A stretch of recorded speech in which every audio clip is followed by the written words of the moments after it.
Hello everyone, welcome to your maths classes. कैसे हो आप सब? आई होप आप सब अच्छे होंगे और अपनी तैयारी को कंटिन्यू कर रहे होंगे। तो करते हैं आज की क्लास स्टार्ट। हम एक्सरसाइज 7.2 इंटीग्रल वाला चैप्टर करे थे। आज हम करेंगे क्वेश्चन नंबर 24 से स्टार्ट। ओके, इससे पहले के क्वेश्चन हमने कर लिए हैं। जो बच्चा ये वीडियो पहली बार देख रहा है तो इससे पहले वाले क्वेश्चन देखना, फिर आपको ये अपने आप समझ आ जाएगा। ओके, तो करते हैं स्टार्ट। हमें क्या दिया हुआ? हमें इंटीग्रेशन फाइंड आउट करना है इसका। ओके, हमें क्या करना होगा? देखो यहाँ पे ऊपर क्या दिया हुआ है, 2 cos x minus 3 sin x। नीचे क्या दिया है, 6 cos x plus 4 sin x। तो हमें कुछ ऐसा बनाना पड़ेगा कि अगर हम नीचे फंक्शन हो और ऊपर उसका डेरिवेटिव, कुछ इस टाइप से हमें बनाना पड़ेगा। ओके, तो उसके लिए हम क्या करते हैं, ये तो हमने लिखा है as it is 2 cos x minus 3 sin x। नीचे अगर मैं 2 कॉमन ले लेती हूँ यहाँ से, तो ये कितना बचेगा, 3 cos x, ठीक है, प्लस में कितना बचेगा, 2 sin x। नीचे वाली टर्म में से सिर्फ क्या किया है, हमने 2 कॉमन लिया है।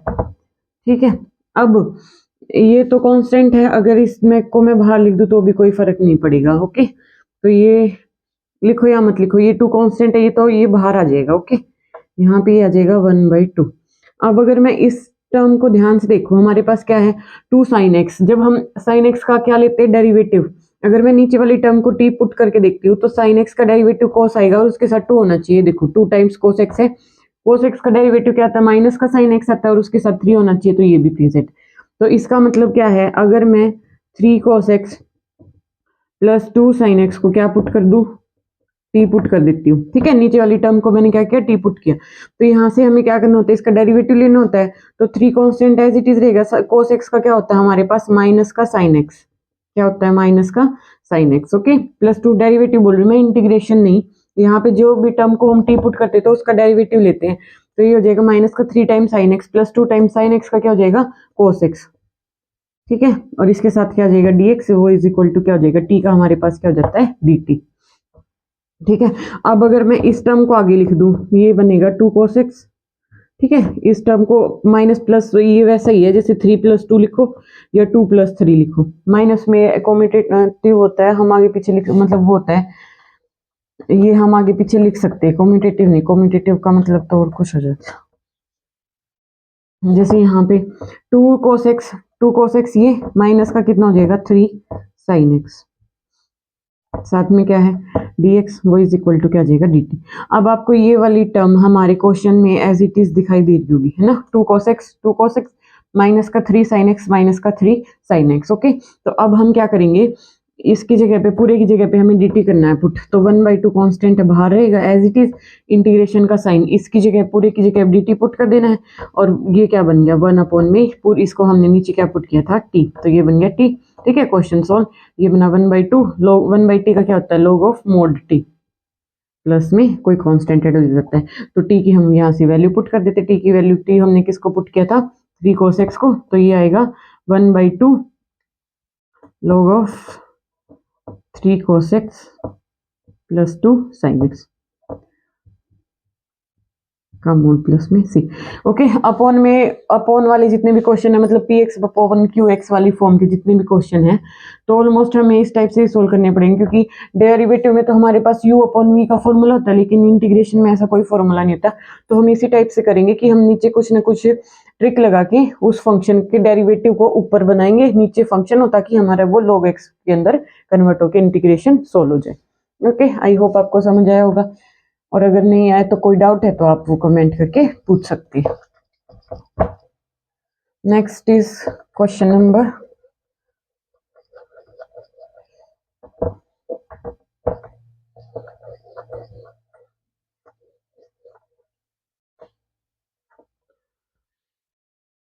क्वेश्चन नंबर 25 में देखो, 1/cos² x into 1 minus tangent x, इसका पूरे का स्क्वायर। ओके, अब फिर से हमें ये देखना है कि हम कुछ ना कुछ ऐसा करें कि नीचे वाले को अगर हम टी पुट करें तो उसका डेरिवेटिव ऊपर आ जाए। इसका हमें क्या करना है, इंटीग्रेशन सोल्व करना है। अब यहाँ पे देखो, क्या 1/cos² x दिख रहा है। जब मैं 1/cos² x को क्या पुट कर देती हूँ, मतलब 1 में cos² x क्या होता है, 1/cos x होता है सीकेंट x। ठीक है, स्क्वायर है तो यहाँ भी स्क्वायर लग जाएगा और यहाँ भी कोई फर्क नहीं पड़ेगा। तो जो 1/cos स्क्वायर मेरे को दिखाई दे रहा है, ये फॉर्मूला होता है डायरेक्ट कहीं इंटीग्रेशन हो जाओ, ये फॉर्मूला है डायरेक्ट ट्रिग्नोमेट्रिक की 1/cos x है वो सेकेंड x होता है। तो ये इसको मैं क्या पुट कर दूंगी सेकेंड स्क्वायर x। उससे मेरे को क्या फायदा होगा, क्योंकि मेरे को दिख रहा है नीचे क्या है टेंजेंट x की फॉर्म में हमारे पास फंक्शन गिवन है, और tan x का डेरिवेटिव हमारे पास क्या होता है second square x।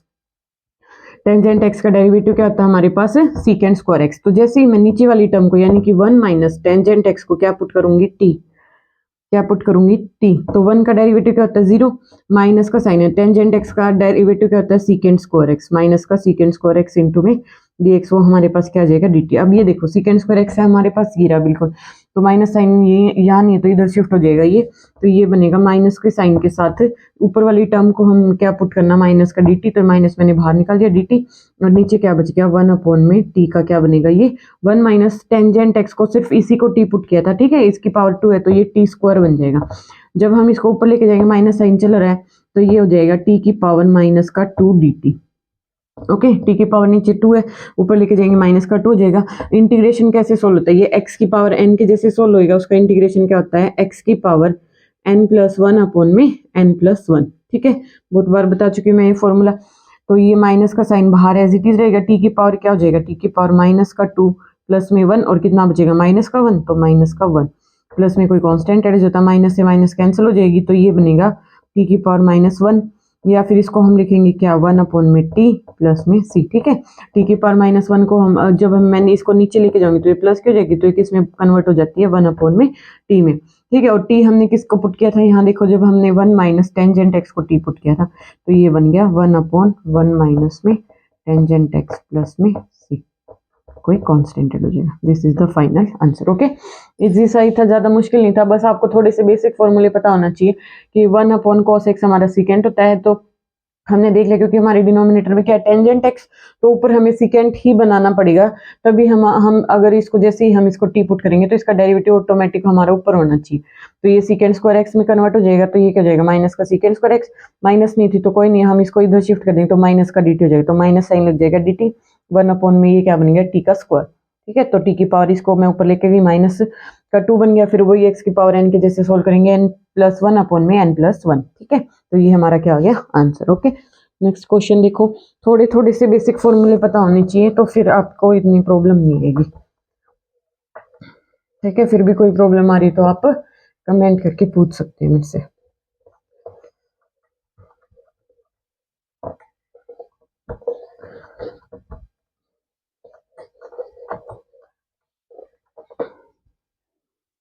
Question number 26 देखो, हमारे पास क्या गिवन है cos √x/में √x और इसका इंटीग्रेशन। ठीक है, अब क्या है यहाँ पे देखो, यहाँ पे इसके साथ साइन कोस मतलब सिर्फ अकेला कोस ही और इसके साथ सिर्फ √x है, तो हम सिर्फ √x को ही टी पुट करेंगे। क्यों पुट करेंगे, क्योंकि हमें पता है जब हम √x का डेरिवेटिव लेंगे तो वो हमारे पास क्या आता है 1/2 √x, और 1/√x हमारे पास है ही dx, वो इज इक्वल टू किसके इक्वल हो जाएगा dt के इक्वल आएगा।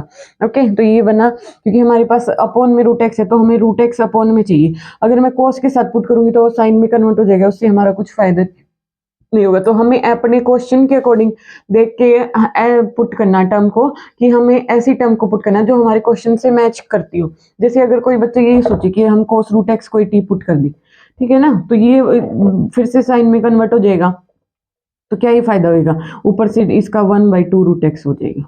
ठीक है, तो ये हमारे क्वेश्चन से मैच नहीं कर रहा, हम ऐसे टर्म को टी पुट करेंगे जो जिसका मतलब जब हम डेरिवेटिव लें तो वो हमारे स्टेटमेंट में हो। अब यहाँ पे देखो, अगर ये मैं 2 को इधर लेके जाऊंगी तो ये 2 टाइम्स dt हो जाएगा, ये बनेगा 1/√x dx है, वो हमारे पास क्या जाएगा 2 टाइम्स dt। ठीक है, कोई फर्क नहीं पड़ेगा क्योंकि हमारे पास 1/, जैसे ये cos x के साथ मल्टीप्लाई में मान लिया 1 है, ठीक है, तो ये हमारे पास 1/में cos x मतलब √x और dx, ये हमारे क्वेश्चन में, इसकी जगह मेरे को क्या पुट करना है 2 dt। अब यहाँ से हमारे पास क्या बचा, सिर्फ ये हमारे पास बना cos t इंटीग्रेशन, क्योंकि √x को हमने t पुट कर दिया और साथ में क्या जाएगा 2 टाइम्स dt, 1/√x dx की जगह पे हमें क्या पुट करना है 2 टाइम्स dt, 2 कांस्टेंट है बाहर आ जाएगा तो ये बनेगा 2 टाइम्स, यहाँ पे ये हो गया cos ऑफ t dt। ठीक है। जब तो अब डायरेक्ट हमें cos t का तो इंटीग्रेशन सिर्फ एक ही टर्म बचेगी ना, अपॉन वगैरह में कुछ नहीं, मल्टीप्लाई में कुछ नहीं है। तो cos t का हमारे पास इंटीग्रेशन क्या होता है, प्लस का साइन होता है ना, डेरिवेटिव माइनस का साइन होता है, लेकिन इंटीग्रेशन का होता है। तो ये 2 कांस्टेंट था, 2 टाइम्स साइन t प्लस में कोई कांस्टेंट आ जाएगा, t की जगह पे रूट एक्स पुट कर दो बस, 2 times sine of root x plus में c। This is the final answer. Okay, I hope आपको ये समझ आ रहा होगा। इजी क्वेश्चन है उस बच्चे के लिए जिसने इससे पहले वाली वीडियोस भी देखी और साथ ही साथ अपनी रेगुलर प्रैक्टिस कर रहा है, अदरवाइज तो फिर मुश्किल लगेंगी। बाकी जो बच्चा प्रैक्टिस कर रहा है और उसको कोई डाउट आ रहा है, जो भी हल्का फुल्का चाहे बड़ा कोई भी किसी भी टाइप का अगर डाउट है तो आप कमेंट करके पूछ सकते हो। और चैनल को ज़्यादा से ज़्यादा क्या करना है, लाइक करना है, शेयर करना है और सब्सक्राइब करना है। Okay, thank you so much.